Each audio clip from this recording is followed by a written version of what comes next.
खबर ये मिल रही है कि आयुष के खिलाफ कोर्ट जाएंगी उनकी पत्नी अंकिता। आयुष पर टॉर्चर करने का आरोप लगाया है। रिपब्लिक भारत से अंकिता ने बातचीत में ये तमाम बातें कही हैं।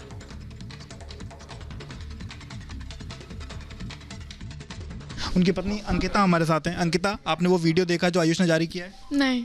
उसमें उसने आपके ऊपर तमाम आरोप लगाए। उसने कहा है कि एक तरीके से आपने इस पूरे प्रकरण में साजिश करी और उसके बाद आपकी पहले शादी हो चुकी थी, इस तरीके की बातें उसने कही हैं। जी, मेरी कोई शादी अभी से पहले, मेरी पहली ही शादी हुई।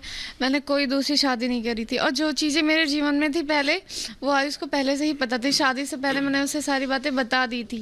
वो तो कह रहा है कि आप बहराइच जाइए। बहराइच में किसी का उसने नाम भी लिया है, कोई एक ठाकुर है, उनका नाम लिया। उसने बुलाया कि आप वहाँ जाइए और पता करिए। जी हाँ, आप जाके पता करिए। बस आपको ये पता चले उससे मेरी शादी होने वाली थी, शादी हुई नहीं थी। ये सच है कि मेरी शादी होने वाली थी, मेरी शादी हुई नहीं थी, ये सच है। अच्छा, आपके हाथ पे तमाम चोट के निशान है। ये कैसे चोट के कैसे हुए? झगड़े मारपीट का है। क्या किया था उसने? उसने मुझे ये बोला कि तुम्हारी अंदर हिम्मत नहीं है मारने की, मार के दिखाओ मुझे। ये दरवाजे मुझे जब भी जाता था बाहर से लॉक करके जाता था कि मैं कहीं करके जाता था। फोन तक मुझे वो नहीं चाहता मैं कहीं किसी से मिलूं।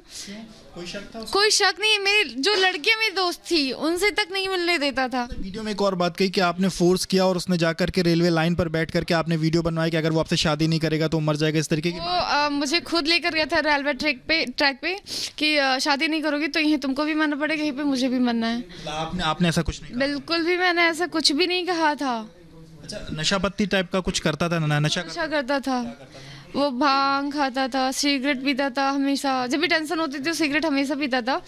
क्योंकि उसकी आदत थी सिगरेट पीने, तो उसको फ्रेश नहीं होता था सुबह।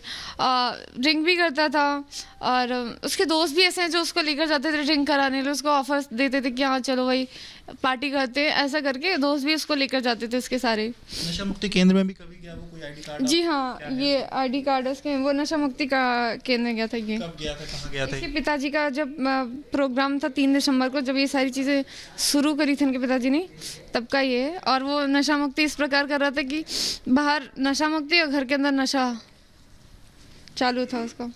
तो उसके दोस्तों के ऊपर भी कई आरोप उसने लगाए जब शुरुआती तौर पर। तो कोई दोस्त आप उसका जानती हैं जो उसको इस तरीके इस पूरे प्रकरण में बिगाड़ने में उसके साथ रहा? जी, बॉबी नाम है उसका।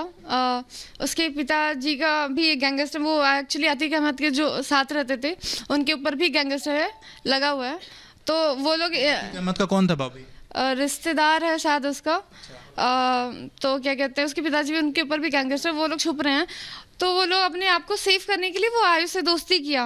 फिर आयुष को बर्बाद भी करने में उसका ही हाथ था। हमारे रिश्ते इतने इस हद तक आए हैं सिर्फ बॉबी की वजह से हैं, क्योंकि वो सारी चीज़ें उसने ही मुझे मार खिलाया था उस दिन।